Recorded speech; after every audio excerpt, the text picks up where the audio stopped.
أنا فريدة، وأنا مجدي، وإحنا جايين نثير الجدل.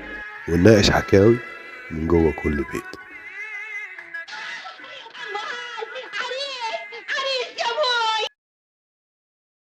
العنوسة. مين قال إن البنت لما تتأخر شوية في السن ولسه ما اتجوزتش نقول عليها عانس؟ ليه بنحملها مسؤولية ده؟ هي ذنبها إيه؟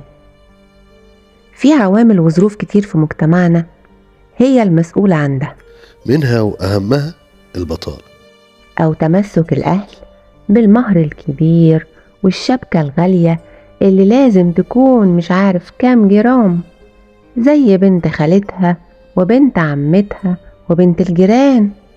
هم أحسن منها في إيه يعني؟ طب وبعدين؟